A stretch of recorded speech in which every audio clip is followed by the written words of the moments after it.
Hello friends, study world में आपका स्वागत है।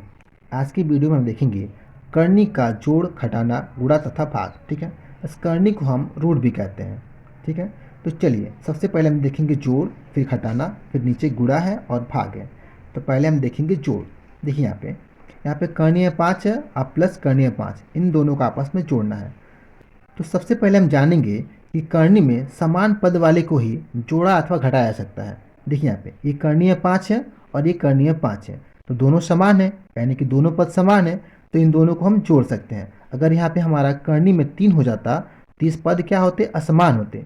ये समान नहीं होता तो इसको हम नहीं जोड़ सकते। ठीक है, अब कैसे जोड़ेंगे? देखिए यहाँ पे ये करणीय 5 और ये करणीय 5, तो दोनों को जोड़ेंगे तो कितना होगा, 2 करणीय 5, 2, ये होगा 2 करणीय 5। ठीक है, कैसे? देखिए यहाँ पे एक बार करणीय 5 यहाँ पे है और एक बार करणीय 5 यहाँ पर है। ठीक है, तो यहाँ पे एक बार करणीय 5 और यहाँ पे एक बार करणीय 5, तो दोनों को जोड़ेंगे तो कितना होगा, 2 बार करणीय 5, यानी कि 2 और करणीय में 5। ठीक है, समझ गए? अगर ये 3 बार होता तो देखिए यहाँ पे 3 बार करणीय 5 है, ये एक बार, ये एक बार और ये एक बार।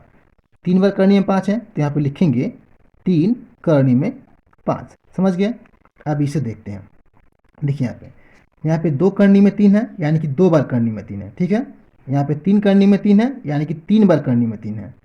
तो दोनों को जोड़ेंगे तो कितना होगा, ये 2 बार करनी में 3 और ये 3 बार करनी में 3, तो होगा 5 करनी में 3, यानी कि 5 बार करनी में 3। ठीक है, अब इसे देखते हैं। देखिए यहाँ पे 2 बार करनी में 3 है, यहाँ पे 3 बार करनी में 3 है और यहाँ पे 4 बार करनी में 3 है।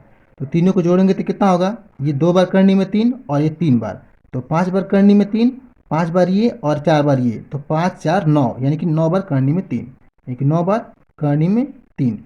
देखिए इसको हम कुछ इस प्रकार भी हल कर सकते हैं। देखिए इसमें कुछ करना होता नहीं है। ठीक है, इसमें एकदम आसान तरीका है। इसमें क्या करते हैं, सबसे पहले हम इन दोनों अंकों को जोड़ देते हैं।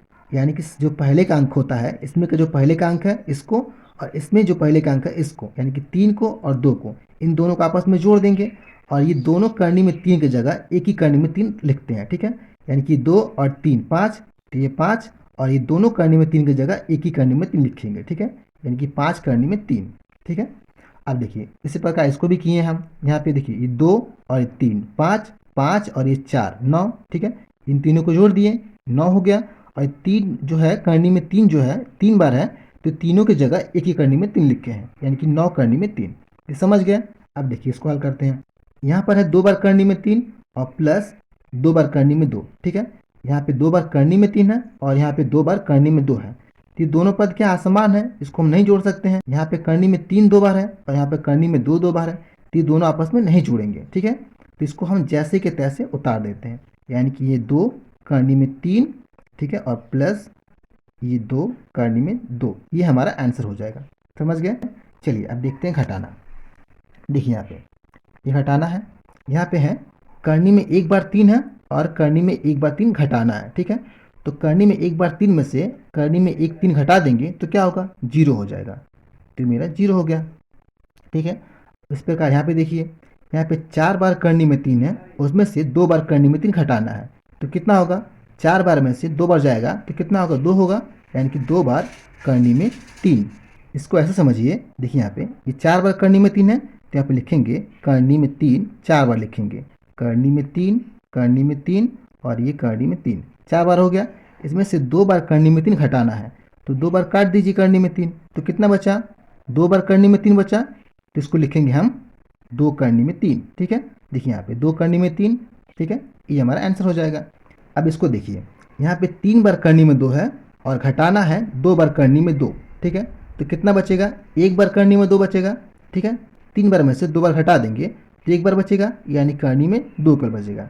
इसको भी ऐसे समझ लीजिए, करनी में 2 कितना बार है, 3 बार है, तो करनी में 2 1 बार और 2 बार, और करनी में 2 3 बार, और घटाना कितने बार है, 2 बार घटाना है।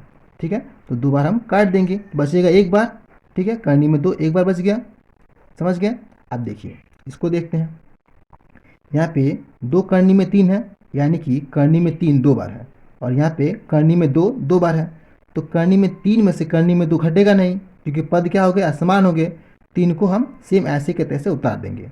यहाँ पे 2 करनी में 3 माइनस 2 करनी में 2, ये हमारा आंसर हो जाएगा। ठीक है।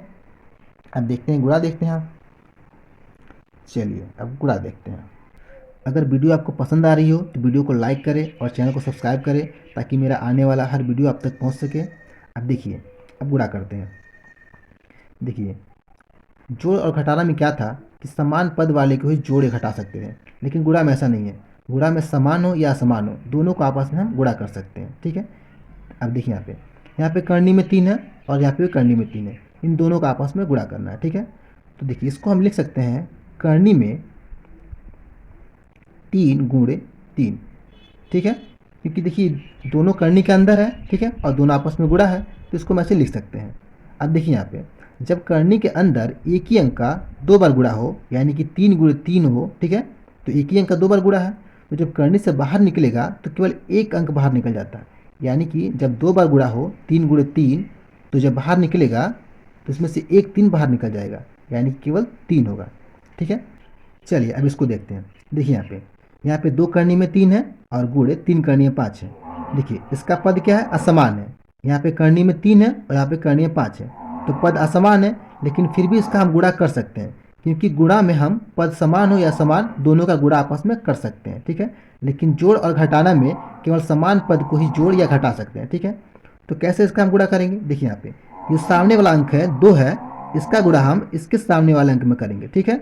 और जो करनी में 3 है, इसका गुणा हम इस करनी में 5 से करेंगे, यानी कि जो सामने वाला अंक है इसका गुणा इसके सामने वाला अंक से करेंगे, और जो ये करनी में है इसका गुणा हम एक करनी वाले से करेंगे। ठीक है।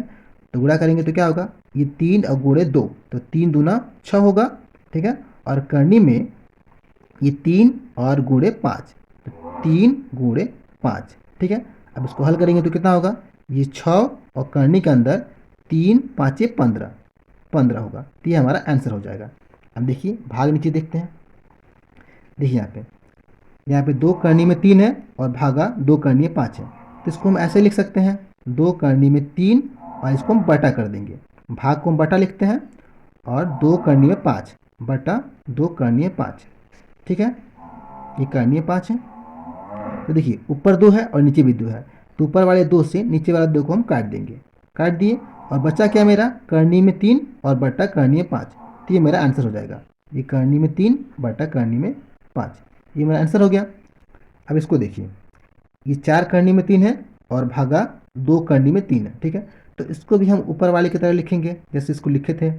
ये 4 करनी में 3 और बटा, और ये 2 करनी में 3। ठीक है। तो इस 4 को हम इस 2 से काटेंगे, तो 2 दूना 4 हो गया, और ऊपर करनी में 3 है और नीचे करनी में 3 है, तो इससे ये कट जाएगा। ठीक है। बचा क्या, बचा मेरा केवल 2, ये मेरा आंसर हो जाएगा। ठीक है। ये मेरा आंसर हो गया। ठीक है। ओके फ्रेंड्स, इस वीडियो में इतना ही। अगर वीडियो आपको पसंद आई हो तो वीडियो को लाइक करें, चैनल को सब्सक्राइब करें। Thank you friends.